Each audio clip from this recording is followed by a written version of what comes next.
in full quantity. Petrosol, always a delightful experience. Also brought to you by Duraplus Ghana Limited, producers of quality PVC and HDPE pipes and water tank, the only water storage tank with a level indicator. Where Duraplus goes, water flows. Coming up, calls for the arrest of a 63-year-old traditional priest who married a 12-year-old girl in an elaborate ceremony over the weekend have intensified. We have more on MP Francis Xavier's petition calling for his arrest and prosecution. What is our value is our value, and we must speak to this, and we must say that this child cannot be married. Even one child going through this is bad enough. But the Gadangme Council is defending the priest, stating that it was a betrothal and not a marriage ceremony. We'll hear from the Chieftaincy and Religious Affairs Minister. Also in this bulletin, health facilities at risk as erratic power supply persists. Doctors share struggles as they work to save lives. How do you monitor these vitals? Because there could be a change in their situation within a second. If you're not aware, that remedy that you ought to have put in to prevent death may not have happened. If we don't have medication, sometimes it means that people can die. You have millions of dollars in machinery that could go bad.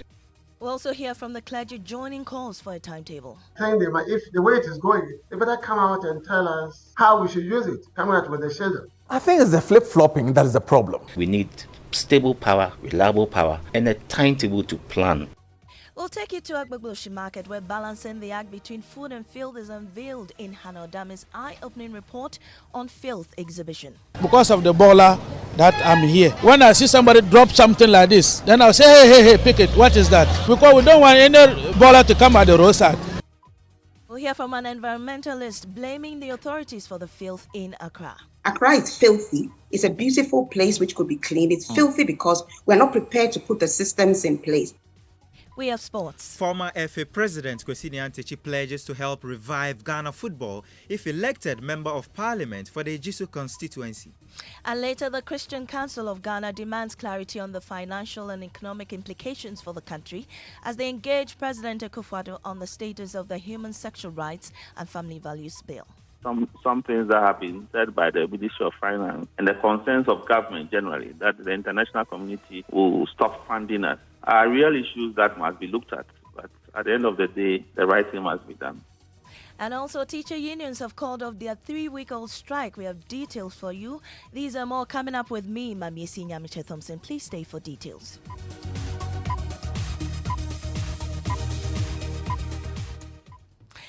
And in our first story, the calls for the arrest of 63-year-old traditional priest Bob Wulomo have intensified following his marriage to a 12-year-old girl in an elaborate ceremony over the weekend in Nungwa, Accra. Videos of women speaking in the local Ga language during the ceremony, instructing the girl to dress provocatively for her husband, have gone viral, adding to the outrage. Despite claims by traditional authorities that the girl's role is purely ceremonial, the public outcry continues. Madina MP and Deputy Ranking Member of the Constitutional, Legal and Parliamentary Affairs Committee of Parliament, Francis Xavier, have taken the calls a step further. He has petitioned the Criminal Investigations Department to arrest and prosecute the 63-year-old traditional priest. We have details of his petition shortly. First, Maxwell Agbagba has this report. In this video, a group of women dressed in white can be seen carrying various items for the ceremony as they walk towards the Bobu Wulomo's shrine.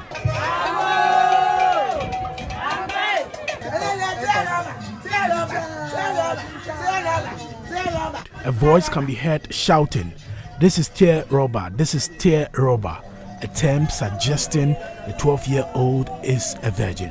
She continues as other voices join in as they say the old man really has a good sight.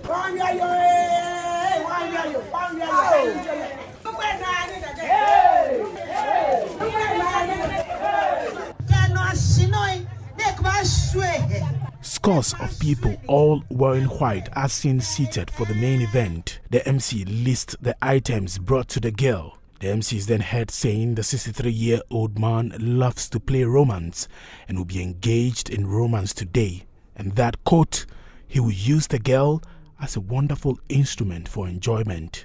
No one play romance. And no one will play romance. No one will can no one will play romance. And no one say when you mean you are a wonderful instrument for enjoyment. And no one say enjoy no one believe. She goes ahead to mention the number of drinks they have brought for the ceremony. Castle Bridge, Nagafia Kusumi. 1 year was Schnapp, 1 year was red label, 1 year was green label, 1 year was blue label, 1 year was yellow label. Which I can see a face about the label here. The MCs heard again saying every woman has to smell good at night. They brought perfumes that a 12-year-old can apply at night after wearing her see-through dress. A way to a man's heart through his stomach. Kotono wuhia machine. Tano honi ohale. Neye katope. Emabo mweni kaga habo shishini. Yes. I know that one it. Yeah. Spray papai. When you want to be papai nik baka ko wo see through it. Nimi chomiaka obashio. Vice President of the Pediatric Society of Ghana, Dr. Yimalopon, says child marriage is unacceptable and no excuse should be tolerated. We are saying that even one child going through this is not enough. It's bad enough. And therefore, we are going to work with all agencies, all partners, for people and institutions to act. That's all we are saying. Well, still on this, Maxwell Agbagba of our security desk joins me in the studio with a copy of a petition from the Medina MP and Deputy Ranking Member of the Constitutional, Legal and Parliamentary Affairs Committee of Parliament, Francis Avisosu. He wants the Criminal Investigation Department to arrest and prosecute Bobo Wolomo. Well, Maxwell, what are the details? The Medina MP quotes Article 28 of the Constitution and international law to make his point that what happened is criminal and unlawful. He says that notwithstanding the fact that traditional religious arguments are being made in support of the said illegality, the Constitution is clear in Article 26 with respect to the limitations of traditions and customs. He says Section 109 of the Criminal Offences Act, Act 29, criminalizes compulsion of marriages. He says, quote, "It is in this light of the foregoing that I respectively crave your indulgence and pray that you exercise your powers of arrest, investigations, including potential defilement and prosecution in the defense and protection of this innocent child." And this is contained in the petition sent to the CID. Okay, but Maxwell, the Gadangme Council has jumped to the defense of the traditional priest, saying it was a betrothal and not a marriage ceremony. Yes, the Gadangbe Council says further probing has revealed that instead of a traditional betrothal, the MCs of the event, who are known for exaggerating such issues in order to create laughter and liven up the occasion, misled everybody present, as well as the entire community, to believe that what was happening was a traditional wedding. Okay. Now, the statement says it is important to clarify that the traditional ruler has stated that the relationship with the underage girl is a betrothal and not a marriage, not marriage. Okay. The Gadangbe Council says the distinction has altered the legal implications. Well, the Ghana Police Service says the 12-year-old girl and her mother are currently under their protection. Tell us more about that. Well, the Ghana Police Service has identified and located a 12-year-old girl who is alleged to have been married to the 63-year-old Babu Ulama in Nungwa Accra. The girl and her mother are currently under police protection. The Ghana Police Service says it is working with the Ministry of Gender, Children and Social Protection and the Department of Social Welfare to provide her with the necessary support while the matter is being investigated. Maame Esi. Well, Maxwell, before you go, we also have a statement from the NCC. What does it say? The Commission wishes to express concern about this development and emphasizes that cultural practices that are illegal and unconstitutional have no place in our democracy. The NCC urges the Nungwa Traditional Council to review its traditional practices to bring them in line with the laws of Ghana, and also to refrain from actions that may have a negative impact on the youth of Ghana. The Commission also calls for the intervention of the National and Regional Houses of Chiefs, the Ministry of Gender, Children and Social Protection, as well as the Department of Social Welfare to ensure that the best interests of the child are protected and child marriages are removed from our customary practices. Thank you so much. Maxwell Agbagba is a member of our security desk, and thankfully we've been joined on the line now by the Chieftaincy and Religious Affairs Minister Stephen Asamoah Boateng. We're grateful for your time on the Midday News. First of all, you've also opened investigation into this matter. What exactly is the investigation supposed to bring out? Thank you very much. This information reached me over the weekend, I think Saturday night. Since then, I have been speaking through my registrars with the Ghana Police, with the Paramount Chief and his others, and we have been working together on this one. I've also been working with my colleague ministers, Minister for Women, Children and Social Protection, and Minister of Interior. I'm yet to reach the regional minister, but we've gotten to some stages of that are satisfactory to me. The first concern was the welfare and the protection of the minor, and that's what preoccupied us up to at dawn this morning. So myself, the Minister for Women, Gender and Social Protection, and the IGP and its commanders located the little girl, and now, as the police have indicated to you, first of all, let me thank the police. They've done a good job. They used all their intelligence reports to locate the little girl and the parents, and so she's in comfortable location now. I passed through the place. I haven't seen the girl myself, but I know the Minister of Gender saw her and the social welfare people. I have also had meetings with the traditional authorities. Indeed, when you called me, I was in a meeting with them. And from here, I'm meeting the Minister of Interior and Minister of Gender and the regional minister, so we can coordinate our activities on that. Right. So we are okay at this stage, and there's further things to be done. Well, there's an issue here with the words marriage and betrothal. Can you tell us the difference between the two in this instance? You see, we are all being confused by the term marriage in the sense of proper customary marriage, which is marriage, because marriage, even in customary sense, is marriage. It doesn't have to be the ordinance. And then the betrothal, which in a sense is a traditional right that a child is, and in this case, as I'm hearing, is a virgin they're looking for, who does certain things that a woman who has been with a man or cannot do.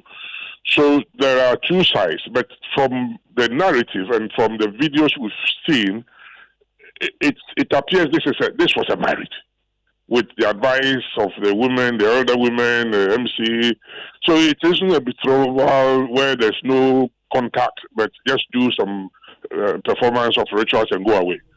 That's why yesterday we had to locate the little girl. That where is she? Is she with the Ulomo or is she somewhere else?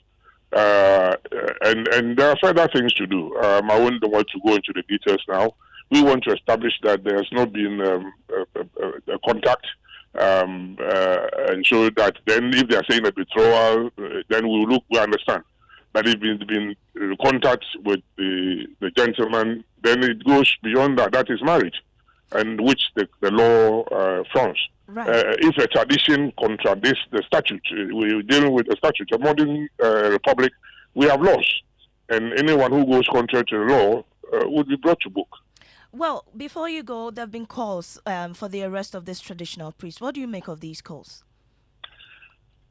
I've heard of that. The people have told me. That's why I said there would be interministerial coordination. That's why the Minister of Interior is coming in. If there's any criminal aspect of it that will be looked at, I cannot comment on that until I meet the minister, and maybe we just quickly have a chat with the Attorney General. And then, of course, the police who would, if there's a criminality we have to prosecute, have to be brought in under the Ministry of Interior. So, as I said, let's leave it until I'm meeting the minister within the next 1 hour. And then I would also want to meet the Ulama myself. I'm told traditionally cannot cross the lagoon, so I have to find a way to go and see him, but I won't go to his palace. That's what I can tell you. But above all, there's this clarity we need in our chieftaincy institution. There must be clarity. The old times when things were done and nobody questioned it, it's almost gone.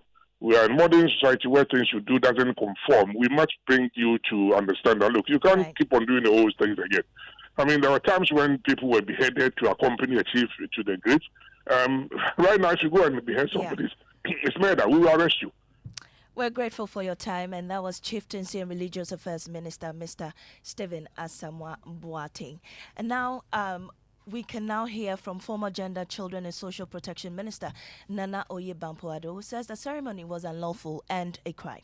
What happened on the 30th of March, whether betrothal, whether marriage, is unlawful and is a crime. And I'm happy that the Ghana Police Service and the Gender Ministry have taken steps to rescue the child and mother and investigate.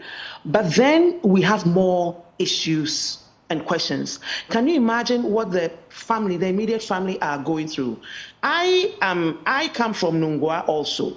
My grandfather was a kingmaker, Jengewe. Even for me at my age and everything, it's a big issue for me to speak to this. But what is the law is the law. What is our value is our value. And we must speak to this, and we must say that this child cannot be married. It is a crime. The National House of Chiefs, Commission on Human Rights and Administrative Justice, and the Gender Ministry, Department of Social Welfare must step in.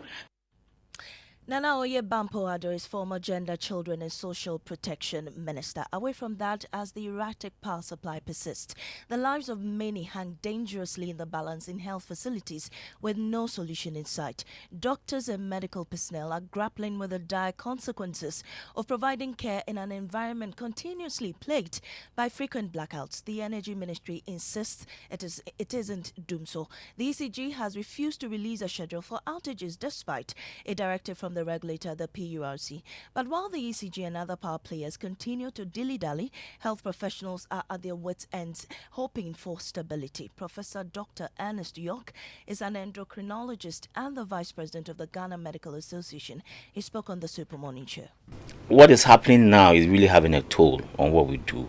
Many facilities are complaining, many doctors, many practitioners. So you start with patient consultation, and generally now in most institutions in Ghana, is electronic, especially those in the government space. Yeah. So if electricity is off, the servers are down, we have to wait agonizingly. Patients waiting so long, and there's murmuring. They think that you are not up to what you up to the task, and then beyond that, if patient is admitted to the ward, you can imagine what will happen with that.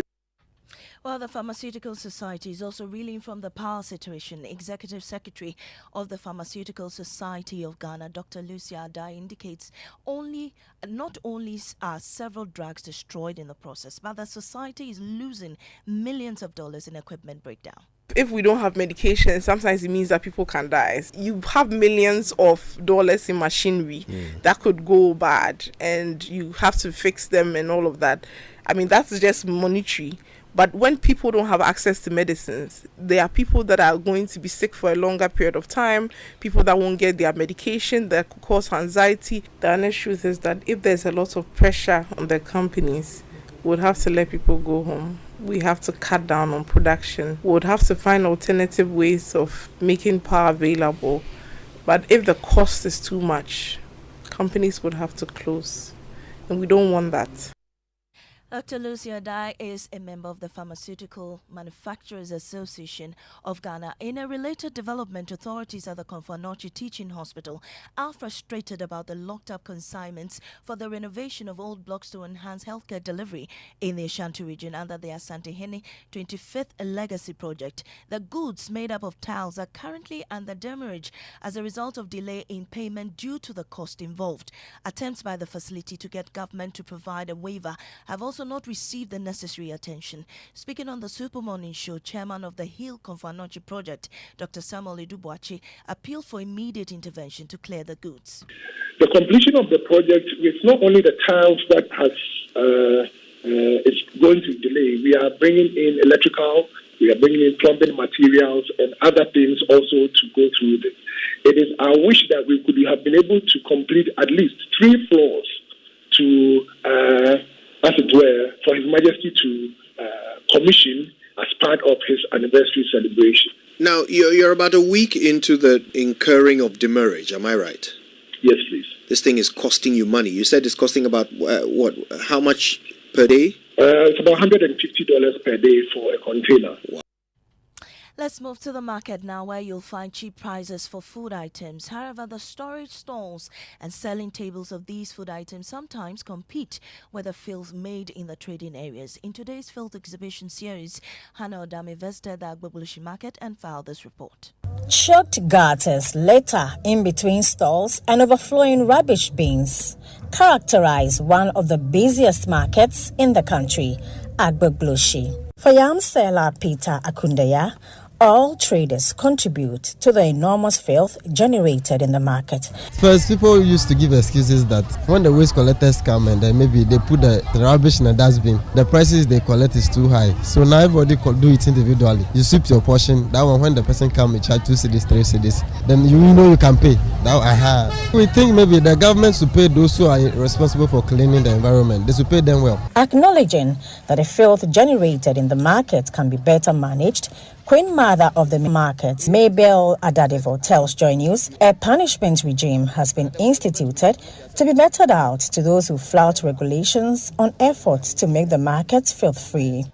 Popularly known as Englishman, he leads the market task force with sternness as he says the rubbish causes traffic on the already congested stretch. Because of the baller that I'm here, when I see somebody drop something like this, then I'll say, hey, pick it. What is that? Because we don't want any baller to come at the roadside. Hannah Odame with that report. Now, an environmentalist with eco-conscious Awula Sewa is blaming leadership for the level of filth in Accra and other parts of the country. You know, we go around Green Ghana. The very next minute, we're building on Parks and Gardens land. We're building a filling station in Parks and Gardens in Wa. And then we turn around and say, Green Ghana, we're trying. You see, it's not about gimmicks. It's not about saying I'm going to put my presidency on the line, and then illegal mining is even worse than before you made that undertaking, and the state itself is complicit. It's about hard work. Accra is filthy. It's a beautiful place which could be cleaned. It's filthy because we're not prepared to put the systems in place. You're still listening to the Midday News live on Joy 99.7 FM and over 30 affiliates in Ghana's 16 regions. We'll take a break, and when we come back, we have sports, and later, the Christian Council of Ghana demands clarity on the financial and economic implications for the country as they engage President Akufo-Addo on the status of the Human Sexual Rights and Family Values Bill.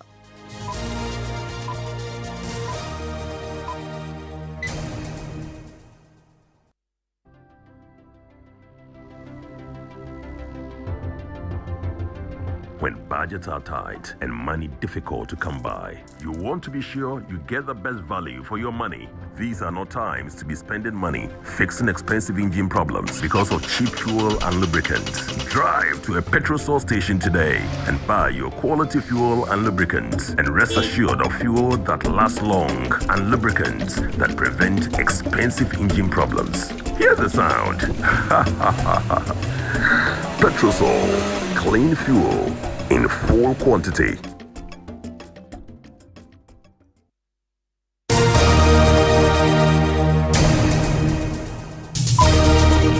Welcome back. Mubarak is here with sports. Yes, Maame Esi now. Former Ghana FA President Kwesi Nyantakyi has vowed to help revive Ghana football should he win the upcoming by-election. The 55-year-old announced his decision to contest for the Ejisu parliamentary seat following the death of John Kuma. Now, the Ketokroku-led football administration has faced criticism for the declining state of the sport. Speaking on Onia TV, Nyantakyi says he will collaborate with the current FA to improve the situation. Ghana football befa ntuma pa fura biem baby a me kono I will ensure that the GFA takes back its past glory. I am a former president, an insider. I've been the president for 13 years. Before that, I was an executive committee member. I have an extensive network with the global football community. I can't make an exact promise, but I will deliver when I get there. Everybody knows what I am capable of.